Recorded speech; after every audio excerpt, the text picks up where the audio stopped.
A very special good morning to Mr. Mandla. I hope you don't mind, Mr. Mandla. I'm calling you by your first name. And one of the reasons I think I can do that is because you are registered in our Faculty of Accounting and Informatics. And I'm so proud to say that Mr. Mandla is highly experienced and he is qualified, in my view, to tackle the training that we are requesting of you. So students, I'd like you to take full advantage of Mr. Mandla's expertise, his knowledge, his qualifications, and ask him questions wherever you feel the need that you want to learn audit command language. Mr. Mandla, I'm not sure if you want them to ask you the questions during your presentation or at the end of your presentation, but you can. I prefer that when they need to get something clarified, it's best that they just stop me there and there, so that we don't lose that understand, because the way I explain the concepts, each concept builds on another concept. So it's critical that they understand all of them as we go along. Thank you, Mr. Mandla. That's a teacher at heart. Yes, that's what a teacher must do. As soon as you have an issue and a problem, you ask that out, right? And students, that's also in life as well. Don't let a problem fester and grow into a bigger problem. Sort it out then and there. One day you'll be married and you'll have a wife and you'll have kids and all that. Try and sort it out immediately, okay? That was a side issue. Mr. Nai is supposed to give me a clap as a joke, that was, right? So I don't want to take any more time. Mr. Mandla, it's over to you. With the next 3 days, we'll be looking forward to it. And Mr. Mandla, just please remind my students that they must write that examination and that certification and tell us about that as well, right? And tell us a little bit about your background and how you found yourself in data analytics and especially in ACL. Thank you, Mr. Mandla. I will stop talking now. It's over to you. Great stuff.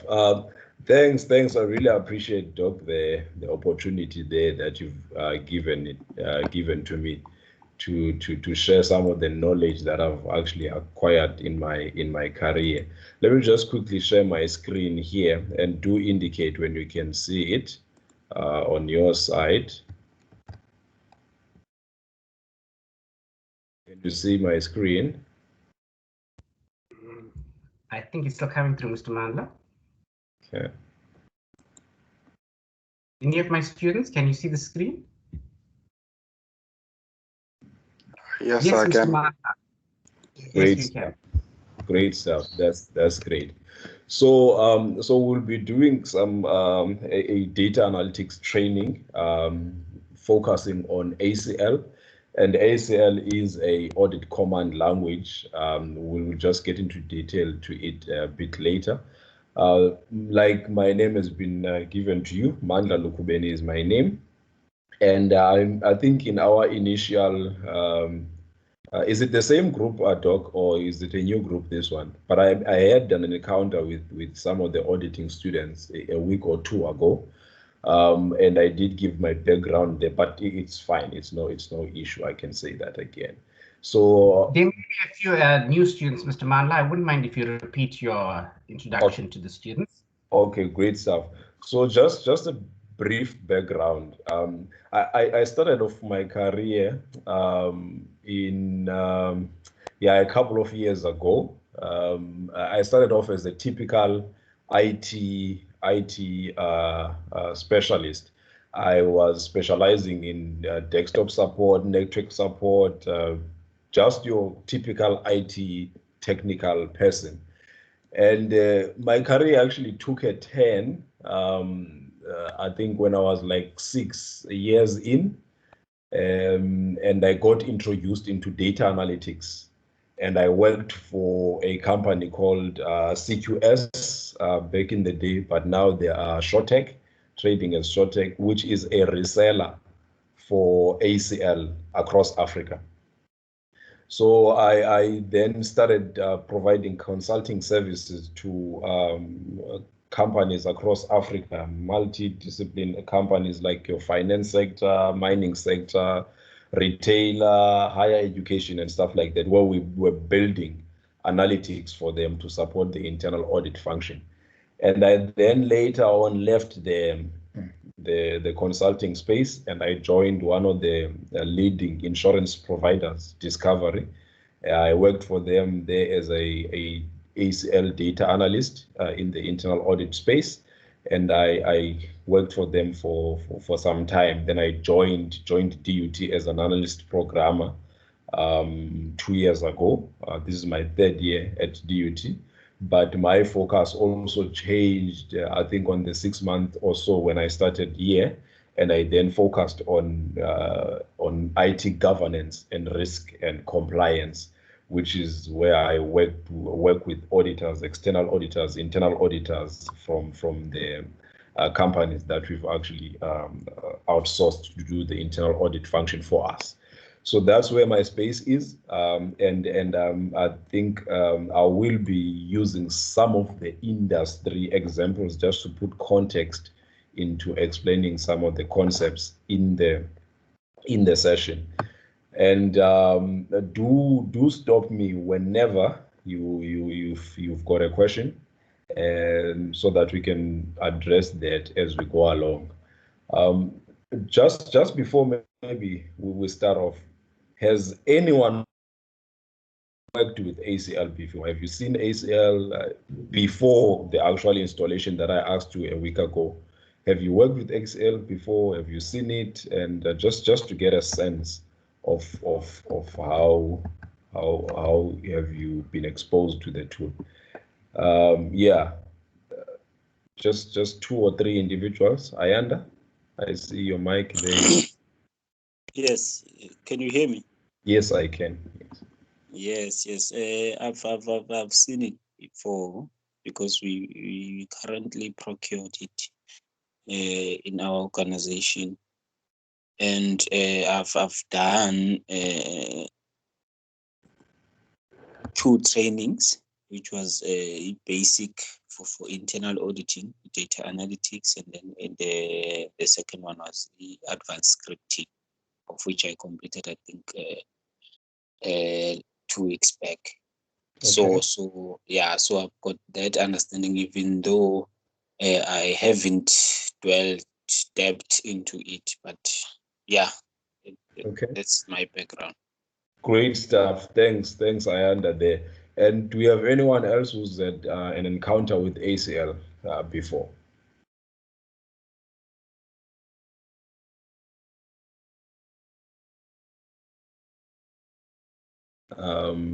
Anyone else? Okay, that should be fine. So don't even though you've not seen ACL before, don't what's the term? Now it's running away. Don't worry. I'm sure you've worked with Excel before, and basically ACL is Excel with just additional capability. So it's not going to be a major learning curve for you, even though you've not seen the tool before. I'm sure you'll actually learn nicely there with us. So don't worry there. So just to give you an outline of what we will actually tackle in here.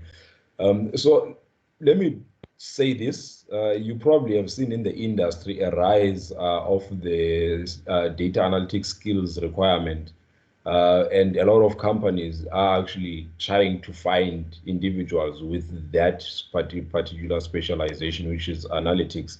And in the audit space as well, from experience, I've picked up how actually chief audit executive try to get resources outside in the industry. Normally want someone who's got some experience or some exposure analytics space, because organizations run their processes on top of systems, and those systems generate data.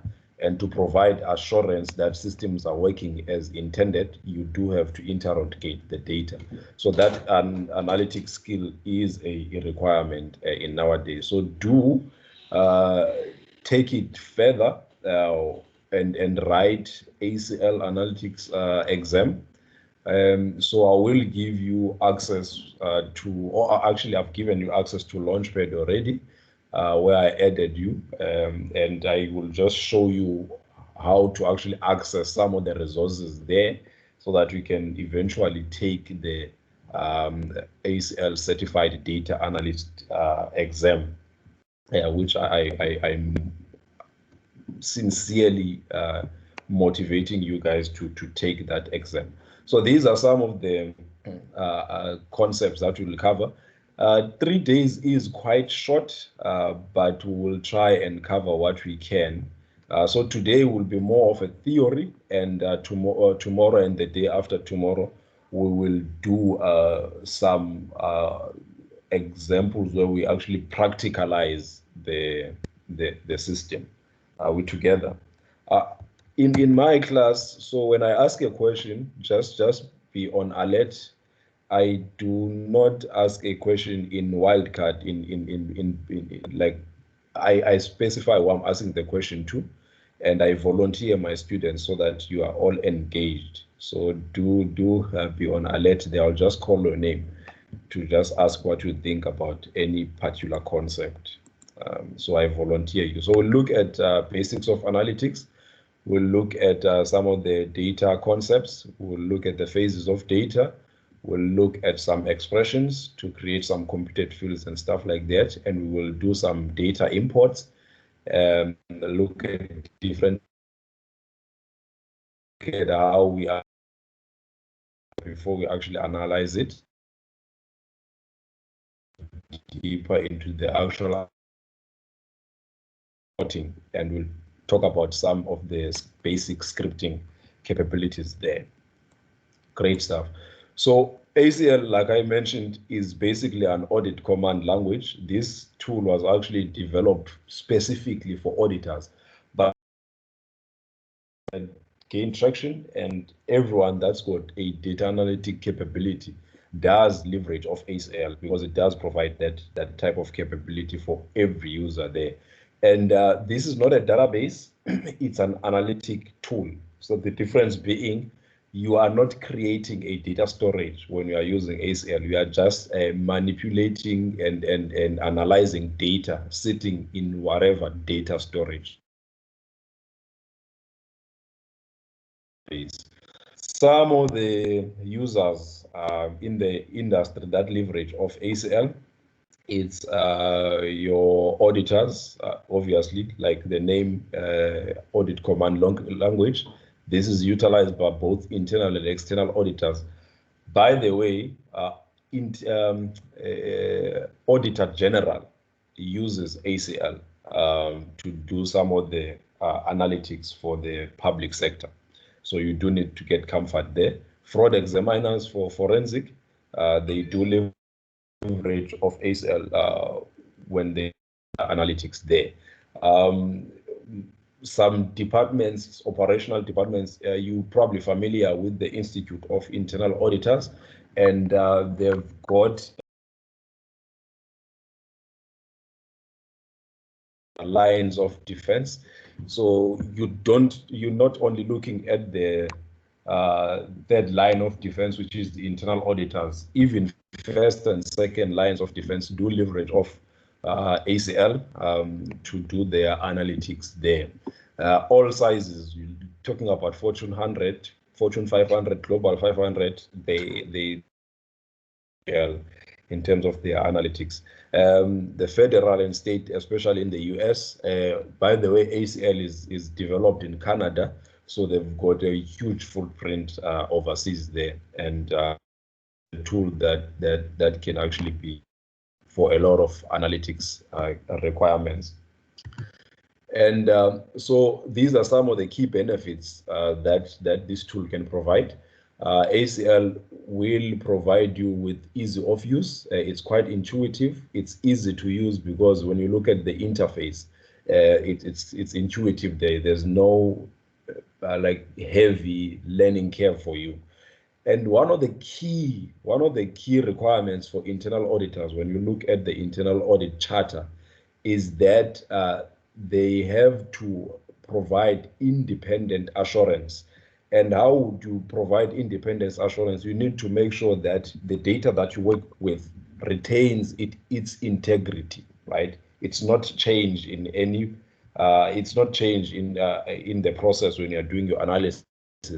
So having a tool that is read-only to maintain that integrity is quite critical for internal auditors. And because of the vast number of systems that are in the industry, ACL does read mainframe, which is one of the legacy systems using one of the legacy encodings. So ACL reads that data in its native language. So that's one of the benefits there. And it's fast in terms of processing. That I must make a disclaimer though, that it does leverage off your system capability. So a laptop, if you have a very slow laptop, obviously that will translate to the application as well. So if you've got a super user, it means your analysis will be quite fast. These are some of the ACL benefits. What uses of ACL, right? So you would use sort of about the typo there. So basically, you just validate the effectiveness of internal control. That is one of the major requirement for an internal auditor, to provide assurance. So how do you provide assurance? You make sure that the internal controls work effectively, right? And they work as intended. You look at things like regulatory compliance to make sure that there is or even governmental government regulatory requirements. So you'd use ACL to do some of those things.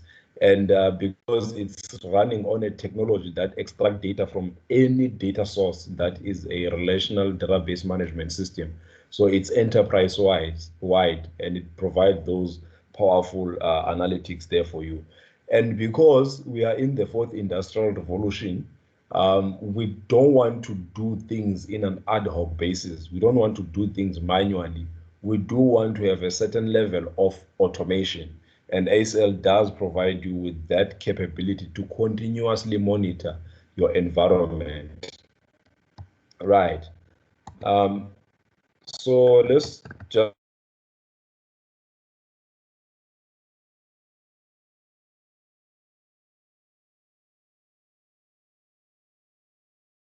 without knowing how the data is structured, right? Now let's just quickly talk about the concept of data, and we'll talk about how data is stored in terms of the file itself, and we'll talk about some of the data attributes within the file. We'll talk about things like your files, your fields, and stuff like that. And I'm trying to move pretty fast, and I'm happy that this is recorded so I can go and replay it. But if there's a concept that you need me to clarify, please stop me fast. And so these are some. I've got here on the screen a data storage. So data is stored in files, right? So basically, a file is your Excel document Excel spreadsheet sitting somewhere in your My Document. That is basically a collection of all of these records, right? That you may have stored in your repository. It could be sitting in a database somewhere, a table, with your, say, for example, your employee master file, a file that has got all of your employees for the organization that you work with. That is a file. So if you look at this screen, you will see, let me just quickly point here. So this is a file. Can you see? So this is a file there because it's got all of the records, it's got all of the fields. And a file is made up of records as well. In Excel, they normally term those as rows. So these would be your records. Now we're trying to build a file because there's no point for us to do analysis on whilst we don't know how a file is structured, right? So another building block of a file is the records, which means the rows, right? These are the rows where you've got all of the different type of information for an employee. You've got an employee number or invoice number. You've got an invoice date and invoice amount for each and every one of the invoices there. Then we've got fields, which we normally call them as columns in Excel. These have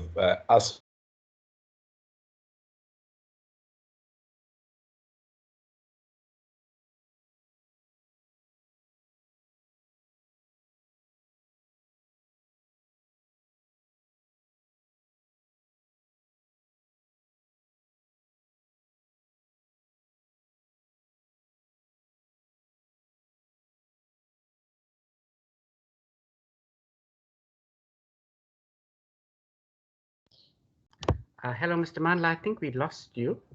Students, can you hear Mr. Mandla? No, sorry, you cannot. No, sir, we can't hear anything. Okay, let's just wait a second or two.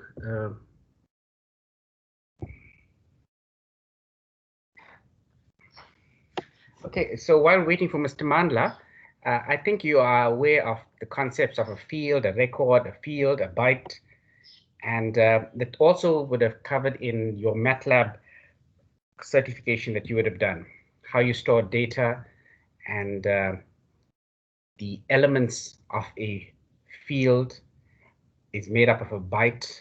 A byte is made up of bits. So 8 bits make a byte, and the fields make up a record, records make up files, and if you put lots of files together, you're going to make up a database. I can see Mr. Mandla moving his... Can you hear me now? Can you hear me now? Hello, thank you, Mr. Mandla. We lost you for a few minutes there, but we can hear you now. Okay, just give me another second. I just need to make use of another access point for me. Sure. Okay, so while Mr. Mandla is looking for another access point, if you look at the columns that he has, it's a field name, a data type, start, decimals, and date format. So the first field name is vendor number, and you notice that the data type is character. So even though it says vendor, the data type would store characters. So now I can have a vendor like vendor ABC123, and they tell me that the length is 5, so I need to say ABC23, right? So that'll be a vendor, and the invoice number is also Mr. Mandla. Yes, I think it's. Is it any better now? Can you hear me? Yes, I can hear you loud and clear. Go ahead, Mr. Mandla. Great stuff. So you will see what I've got on the screen here is how we break down a file, right? And basically a file is a named collection of all stored processes and individual entities. Like you've got your records, you've got your fields, you've got your bytes. And I did explain the records there, which is the lines, the rows as they term them in Excel. And I've got the fields, which also are termed as columns in Excel. And if you look at the bytes, which I think that's what maybe I need to spend some more time on, and I believe you may have had an exposure. So a byte is literally a character, right? So A is basically a byte, right? And a byte is made up of bits. And you know, a computer reads information in zeros and ones, right? I think there's about 8 bits per character, right? So 8 bits per byte. Are we together there? So it's important that we understand those details there. And when you look at this information here, at the bottom part, you've got what is called a layout, a record layout. What this piece of information does, it just gives you information to be able to interpret this table that's on here, because you see you don't have any field names there, and you don't know what's the length of each field name, and you'll calculate the length based on bytes, which is characters. Say for example, I am trying to interpret this one. I will see if you look at position 1. If you look at position 1, which is the very first byte starting with the 1 there, with a length of 5. So if you count 1, 2, 3, 4, 5, you would know that that is actually field vendor number. And each and every field has got to have a data type. And you've got about 4 data types in ACL. We'll talk about those. But on a very high level, you've got a character, which is alphanumeric ABCs, D unto Z, and 0 to 9, and all the printable special characters, hashes, minus, times, slash, and stuff like that. So those are alphanumerics and printable characters, right?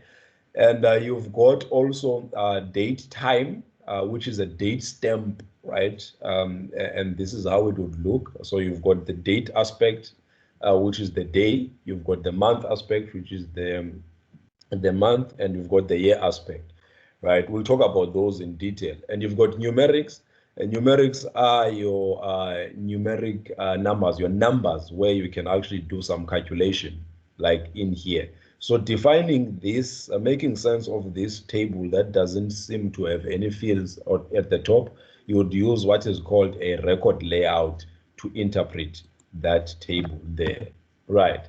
Now, just to check if you did actually get what I was trying to say there, quickly, looking at that table, I'll give you 5 seconds to just look at the table, right? It's the same one that I used before, right? How many fields are there?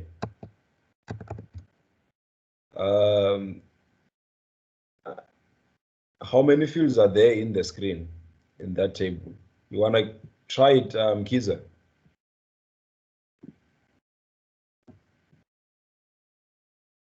Can you hear me there?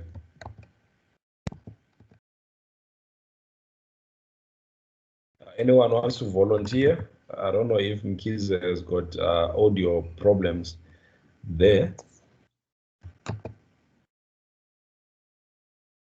Okay, when I give it a try, I under. Isn't it 7? How did you arrive at that conclusion?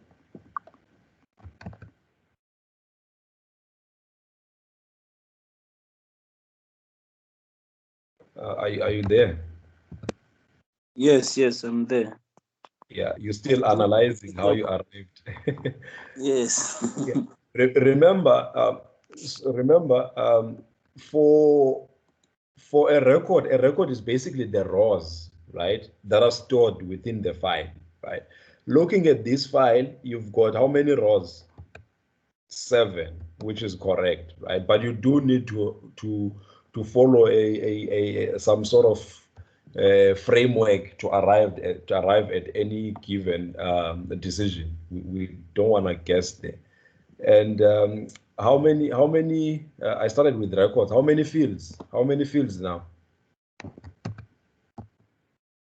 Give it a try.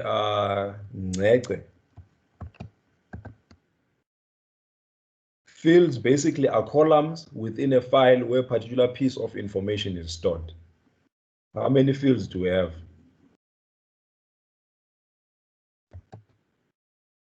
Are you there? Maybe we've got. You can also type on the chat, because I do want to make this session as interactive as possible.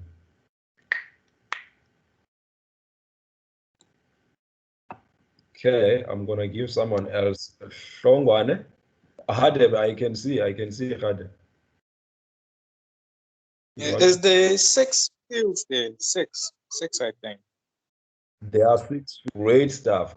So now you can interpret the records. You can also interpret the fields. And remember the concepts of bytes, right? And we said bytes are basically characters, right? So each character is made out of 8 bits. And when you look at the invoice number field, right? The invoice number field, according to the record layout, is the second field, right? And it's supposed to start at position 6, at character number 6 of that table, and it's supposed to have a length of 15. With that piece of information, if you look at record 5 and field invoice number, how many trailing blank spaces? Trailing blank spaces are spaces at the end of the data, this part. So at record 5, looking at this field, how many trailing spaces are there?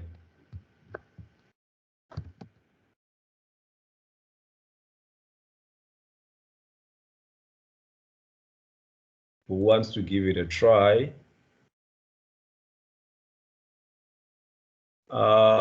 Ne, you want to try it? I think it's on hold there. Kosi, do you want to give it a try? Okay, that's fine. Now, so let's do, I see someone wants to. Yes, Kadem. Are there 2 trading blank spaces? There are 3. Okay, let's quickly try and do some math there. So we are saying invoice number starts at position 6, right? And has a length of 15, right? So it's got 15 characters and starting at position 6. But when you look at invoice number on record number 5, it's 1, 2, 3, 4, 5, 6, right? There's about 6 characters in there. And for a field that's got a length of 15 and you only have about 6 there, how many spaces? There's about 9. 7, It's 9, about 9. 9. It's 9. Because remember, this is supposed to be 15, right? And we only used the first 6 in that storage. How many bits are left? How many bytes are left? There's about 9 bytes left to get to 15. Does it make sense? Yes, yes. Yeah. So this is the byte storage. We only used 1, 2, 3, 4, 5, 6, right? And we are remaining with about 9 bytes storage. So that's what it means by those trailing black spaces. Let's look at the last one there, the invoice amount, and we are told the invoice amount is starting from location 31, which is somewhere here, right? And you're looking at record number 2, which is this one, and they are asking us there how many leading spaces. And we know that this field has a 12-byte storage, right? A length of 12, right? And when we look at this one, how many byte storage did we use there on this one? Also count the dots. Those are characters as well. Those are bytes. How many did we use? Kumal?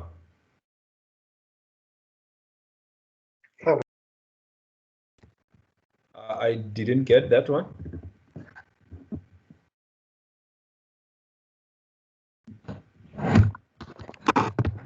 We've used about 1, 2, 3, 4, 5, 6, 7. Out of 12, we've used 7. So how many are remaining there to tell us how many are those leading spaces? If we've used 7, out of 12, we are remaining with 5. Does the concept come home? Is it better? Do you understand the concept there of how data is stored? Data is stored in a file, and the file is made up of record fields and bytes, right? And you will use what is called a record layout to understand what the fields and the records mean in a table. Now let's go into the data types. I did mention that we've got about 4 data types in ACL, and these 4 data types are namely character, date time, and you also have numeric, you also have a logical, right? So basically, a character, this is how you identify a character data type. It's alphanumeric, and it also includes symbols. Alphanumeric means A until Z and numbers.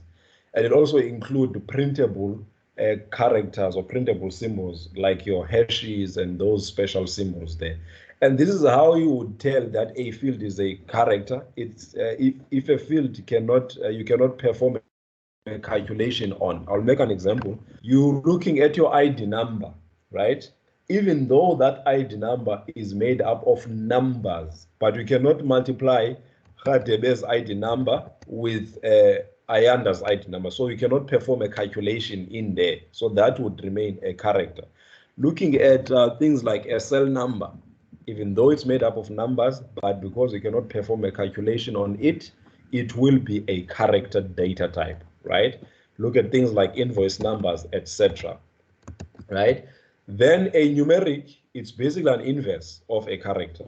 You have to perform some type of calculation from it. So it must be zeros, 0 until 0 through 9, right? And it also, if you're looking at a numeric data type, we can also have some minuses there because of your sign, like minus for crediting and plus for crediting and minus for debiting, right? So in a numeric field, you have numerics, and you've got to be able to do some calculation there. We talk about formatting as well. So when you're working with a character, you must always format a character in double quotes when you are using ACL, right? You must put it inside double quotes. A numeric, you don't have to format it. You will put it without any formatting. Now, when you look at a date time data type, date time is where you store dates, right? So it must be a valid date. Say, for example, you know there is no 32nd of any month, right? So data that's got that type of amount date, it means it's not really a date data type, because there's no 32nd day in a month. So it must be a valid date, right? From 1 to 31 on some of the months, right? That is your date time data type, which always has to be formatted within single back quotes. You see in your keyboard, there is that tab button depending on which keyboard you are using, and just above that, there is that small quotation mark that is pointing backwards. Can you see it? Just before the 1. That is the formatting you would use in ACL when you are formatting a date time, right? Another data type is logical. So this is storing a Boolean type of data. It's a true or a false, right? Are you a male? Yes or no, true or false. Are you older than 10? True or false. That type of data is stored in a Boolean data type. Are we together? I'm just going to pause there for a second and just check if we are going, we are moving together there. Are you happy, Shongwan? Yeah. Great stuff. Now let's quickly, because of I think we're almost done with this session today. Let's quickly look at this activity here. Now that we've understood the concept of data type. Maybe before we do that, can you see that string that I've got here? Can you see this string? Yeah. Yeah. If you look at that string, now considering the understanding of the different data types, what would you think that number represents?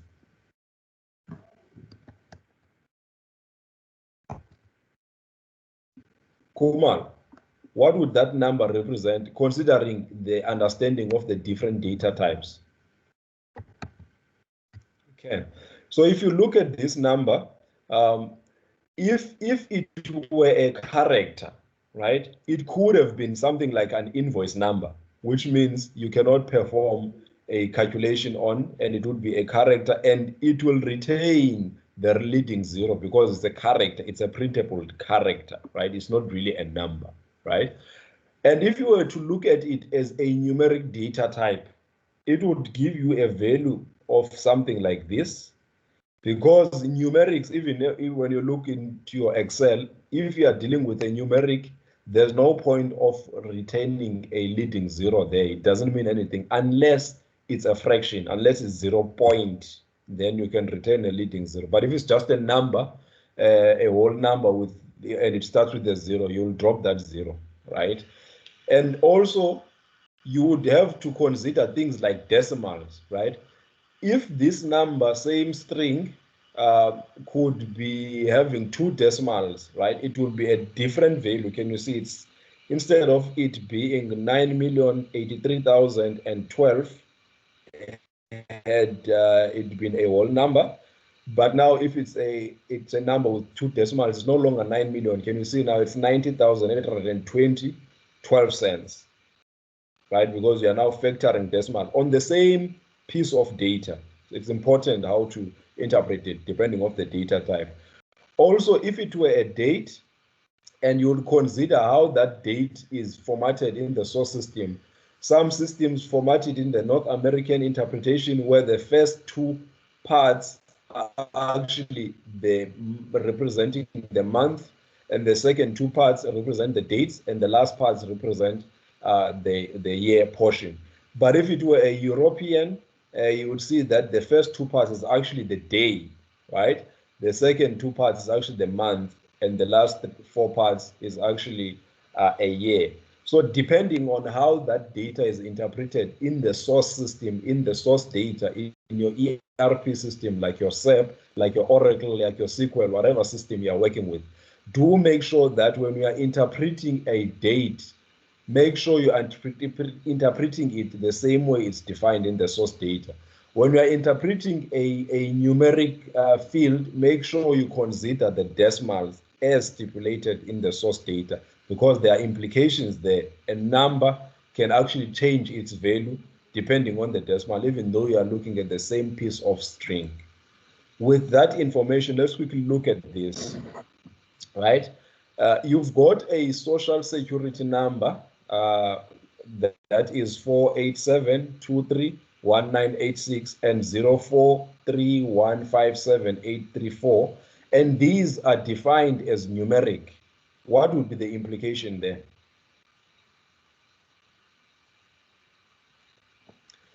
What would be the implication, Ayanda, if you were to store those in a field that's numeric, both of those values? I think it won't allow. Why? Why would it not allow it? If that field is strictly for social security, it will restrict you, or it will give you an error to show that whatever that you are inputting is not allowed in that. Yeah. Great stuff. That is when you're looking at just taking you in to some of the database concepts. There is what is called a constraint, database constraint, where when you are looking at a field, you say, I can only allow this type of information in this field. I can only allow numbers here. I can only allow alphabets here. We call those database constraints. Now, if you define a field in ACL also as numeric, you are basically saying it will only make sense of data that's between 0 and 9. It must be numbers, right? Once it sees things like this in the middle of the field, which are characters, and this is supposed to be a numeric, it will not allow this one. It will probably have it saved, but it would not interpret it as a numeric. It will just say it's an error. But this one, it will interpret it as numeric, but remember it's got a leading 0, and it will drop it. It will just be a number 431578834. Are we together? If it were to be defined as numeric. Now the second one, if you've got these 2 dates, right, what would be the implication if you were to define them using the European format? Remember, the European format says the first part is the day, the second part is the month, right? The first part is the day, the second part is the month. What would be the implication if we were to define these 2 dates in a date as date times in a European format? Ade?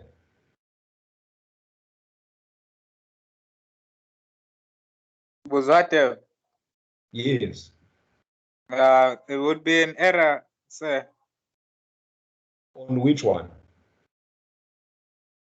On the first one or the second one? It would be an error on the second one. The first one, this is a valid date based on the European format, because we said the European format takes the first part of the string as the day and the second part as the month. So there is there is the 7th day, and there is also a 6th month. But this one, it wouldn't take it because there's no 23rd month. Does it make sense? Yeah. Right. So it will take the first one, it won't take the second one. What would be the implication of storing this one as a character? 3565,27. Is Nebek? I think Ne, do you want to try that one? I think you will return error, sir. Remember, we said when we were explaining the data types and the characters, we said a character is any printable character. It could be alphanumeric or a symbol. So it will still accept it because comma is a printable character. So it will accept it as is. However, you cannot perform any calculation on that piece of information. Are we together? Yes, sir. Great stuff. Now, let's quickly, I think we've got about 8 minutes. I'm just going to give you some work to do this evening.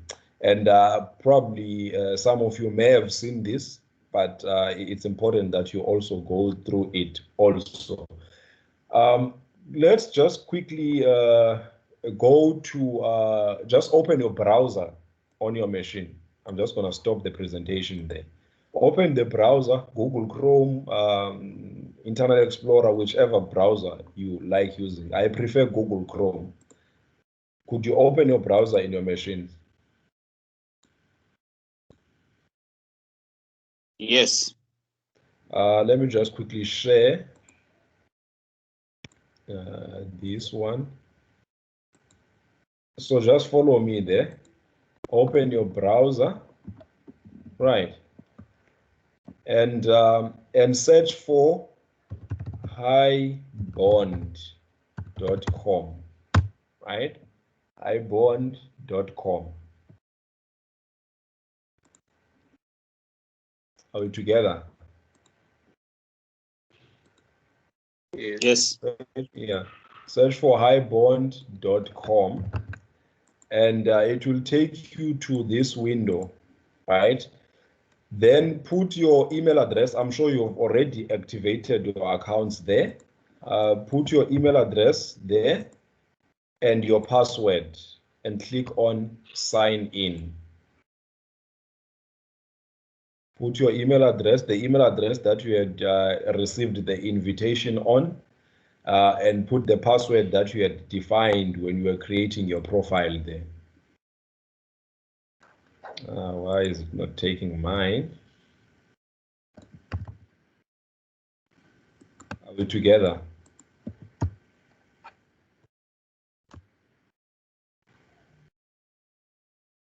Great stuff. Then it will take you to this landing page. Tell me if you are having any trouble there. It will take you to this landing page, and there you'd have Durban University of Technology, and then you, on your right here, you'll have all these resources, right? Then you click on Academy. It will open another window for you.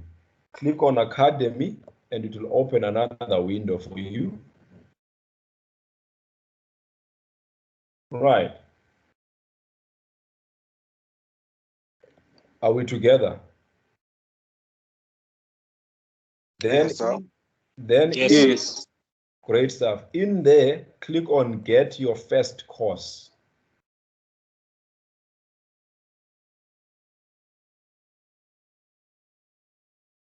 Are we together? Then it will open this for you, right? And these are the courses that are available for you that you have to enroll on and finish off. But for this semester, we'll just do 3 of them. I'll tell you which one you'll do next after today. But this one is the one that I need you to do this evening. The one that says Basics of Analytics. You click on that one, and it should just take about 1 hour, 1 hour, 30 minutes for you to finish. So do spend some time this evening and access this course and get this course on your left. Then it will change that to say start or resume. You click on start. Then you follow the instructions there. It will start off with a survey. Just do the survey. Then it will go to the content of that course. It should take you about 90 minutes to finish it. Are we together? Yes. Great stuff. So that's what you need to do for me this evening. When we meet tomorrow, we'll just do a quick revision on this, and then we'll take another concept tomorrow. Doc, over to you then. Mr. Mandla, thank you very much. I really like and appreciate what you've done so far, and you've given the students homework. You were interactive in the class. You asked them for questions, and I can see that some of them were paying attention. I don't know why the others were not. I think they have some connectivity issues, but I know every single one of them was giving you their full attention. Mr. Mandla, just one question. You mentioned that you did an undergraduate study, an undergraduate qualification. Where did you study, Mr. Mandla? I did my studies at Walter Sisulu in Eastern Cape. So I'm an Eastern Cape boy. Eh? Okay. That's why the accent. Okay. So But what was that, a diploma, Mr. Mandla? Say that again. That was a diploma. I did a diploma and a BTech also. Oh, and a BTech as well. And are you studying now, Mr. Mandla? I'm doing my. I'll be enrolling in my masters this year. Wow, I'm so happy. I'm so happy. Yeah. So, Mr. Mandla, if you can do it, I'm sure my students can also do it. Don't you think so, Mr. Mandla? Yes, exactly. They can do it, and you just need to be committed and just make time. You'll definitely survive and do it as well.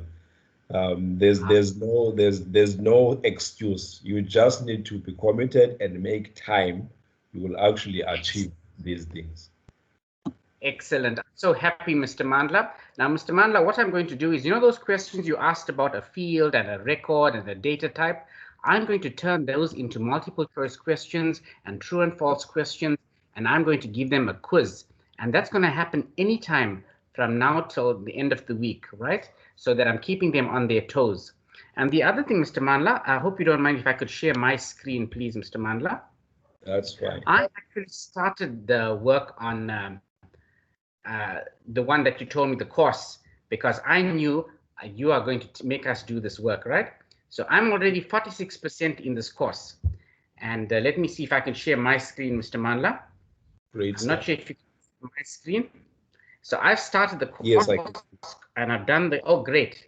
So by the way, Mr. Mandla, you are my teacher now and I'm your student, huh? Yeah, that's amazing for me. Eh? That's great. Great. So, Mr. Mandla, I've done this one here. I've done the CPE eligible. I've done the course outline. I've done section 1, and I did the performing basics analysis. Okay, so I didn't do the quiz. I just rushed very fast. I did the quiz, and I need to do the other parts. So, is this what you expect of my students, Mr. Mandla? That's exactly what I expect. For every concept that you will do, we will also do some tests. So you'll see in that on section 2, you've got a quiz there. And once we complete this, there's a test that you can actually do, which will give you the CPE hours. Great, great. Now, Mr. Mandla, this is what I'm going to do, right? Proof that they have done the work. Tomorrow, before they start, in fact, this evening, I'm going to send them a file request on Dropbox, and I want them to take a screenshot of what they've done. So I'm just going to show you, Mr. Mandla, this is what I hope you don't mind me doing this with you. I'm going to ask them, because I know students, if you don't give them work to do, and they are not going to complete it, right? Or they'll take too long to do it. Now, I'm going to actually award them marks, Mr. Mandla, and I want them to do it like this. So I'm going to click on this a screenshot, or they can take a little, even if they want to use their photograph, their camera as well, and they're going to take a photograph of it. And Mr. Mandla, I don't know if you noticed that mine says 46% over here. So before the lesson tomorrow, I'm going to request the screenshot, and I want to see it. And Mr. Mandla, I also want to ask something. This thing about points, can you see I've accumulated points? Can they also accumulate points, Mr. Mandla? They will accumulate points. Let me just quickly show you something here on my side. Yes, let me just show you something. You can see because this is the first time I'm actually accessing it with that student number. Can you see how many points I'm on? Because you've been on it before. Every time you log in, even if you don't do anything, every time you log into the academy, you get 5 points. Right? Wow. So even if you don't do anything, so they will get those points. I just want to show you something. Yes. Can you see there is only 5 points. Now this is my professional, I'll show you my professional account, which has access to the same type of information there. I'll just quickly log in with it. I'll log in with my one here. You'll see I'm using the actual professional email, and I'll go to Academy with it, just to make sure that I've got the right one here. Can you see? Let me just quickly log out. For whatever reason, it's not showing me the right one. Profile. Did I log out there? Yeah, this is the right one now. Just give me a sec there and go to Academy. No, I need to log. Why is it not logging me out? Just give me a sec. I wanted to show you very interesting stuff there. Yes, please. Just give me a sec. I need to log out on here, and okay, I'll stop sharing for a second and just fix this access there, so that I don't waste the students' time. Just do that, close that, open it again. Now access it with this account, and do that, log out, log back in, do that. Okay, for some reason it's just giving me issues there. There's a very interesting piece of information I wanted to show you. I'm just using a different browser now. Okay.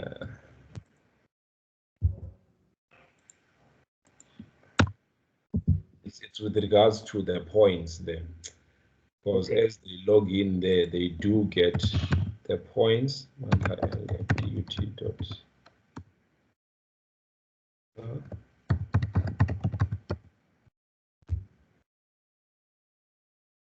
right, go to Academy. They do get those points, which are actually ranking them in terms of who's actually been doing some work there. Can you see my screen now? No. Can you see with my professional account? Yes, I can see it. Yeah. You got so much points. Yeah, with all of the completed courses, these are some of them that I'm yet to do. All of the completed courses there are marked as complete. Yes. And so you do need to invest some time, and those I've got over 22,000 points. And don't worry there. This is accumulated over a period of 6 years. Okay. Okay. So don't worry, right? Don't worry. But you can achieve it also. And the nice thing about it, even though I'm accessing this with my current employer's detail, if I were to leave DUT, right, and whichever company that I would work for, I can sync my account with that company and still see all of the information that I had done. So I didn't achieve this in these 3 years in DUT.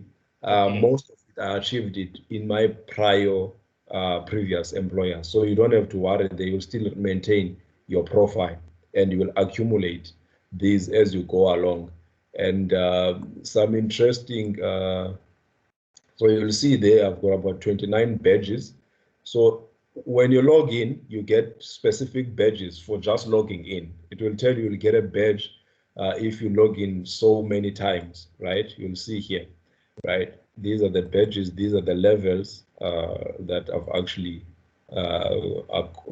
accomplished, right?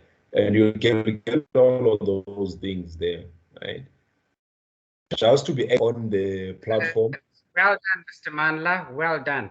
I want my students to be like you. They will. It's just a matter of commitment. Naya, come on, say something. Are you going to try and beat Mr. Mandla? Yeah, beat me there. Beat me there. Oh, there's a challenge. There's a challenge. Mr. Butezi? And where's my girls out here? Where's all my female students? There's only the guys that are talking. Come on, there's a challenge here. Great stuff. Okay. I think we should be fine. I think you did show them how to actually take a screenshot so that we see how much work they do over Yes. Yes. this weekend. So we should be fine there. No. Before the lesson, tomorrow's lesson, I want them to send me that. They know how to send a screenshot, Mr. Mandla. My students are clever, huh? They've done the MATLAB certification, Mr. Mandla. They've even done the ethics training, Mr. Mandla. I don't know whether you did that. You'll have to do that. So my students know how to access it, and they are IT students. And let me tell you something else about my students, Mr. Mandla. Some of them are creating a website, and if you need to have your manicure or pedicure, they are starting a business. So you need to take their details down. And there's another student, Mr. Alungeli. He's got a tax business that he's starting, and he created a website with that. So my students are quite IT literate. I'm just letting you know, huh? And oh, that's great. That's great. Yes, I promise you, tomorrow, all of them are going to do their certification by this evening, and they're going to post it in Dropbox file request, which I'm going to send to them. And before the lecture, I am going to show you, Mr. Mandla, I'm going to take a bet with you that all my students would have done it. And Mr. Mandla, do you want to take a bet with me, Mr. Mandla, that they will all log in? No, they will. They will. I am sure. I actually want to bet on top of that. I can't bet otherwise. Eh? Okay. Then you can't be. I'm not a gambling man as well, but I'm telling you now, all my students are going to do this. All of them going to have a screenshot, and I'm going to give them a mark accordingly, right? I promise them that. Right? Great stuff. Mr. Mandla, thank you very much, sir. We look forward to your for tomorrow's lesson, and you're gonna continue with this one. You're gonna do some practical work with us, Mr. Mandla.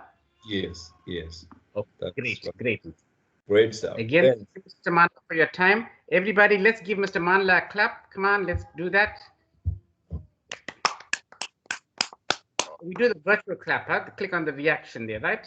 Okay. Thank you, Mr. Mandla. Hello. Sorry. Tomorrow. Yes, sir. Go ahead, Ayanda. Yes, I just wanted to talk to Mr. Mandla. Whether is it possible for you to provide me some assistance if I've got any query? If that's fine from your side. That's okay. Actually, I would. What I want to do, I want to handhold all of you, and at least to get to a level where you actually get certified. I'm available for that. You've got my email address. You can just drop me an email. I'm available on Teams. Drop me a Teams, and I think we'll probably create a MS Teams team that we can just use even beyond these sessions to just talk about how best we can use this tool. That's very kind of you. Thank you very much, Mr. Hadebe. And trust me, the students will trouble you. Huh? I give my students my cell phone number. 2-3 years later, they'll still phone me and trouble me. Huh? Okay, that's Mr. Thank you. I don't want to take up any more of your time. It's already 10:12. And I'm going to stop the recording now, Mr. Mandla. And if you don't mind, I'll post that as well. But I promise you it'll be a unlisted URL.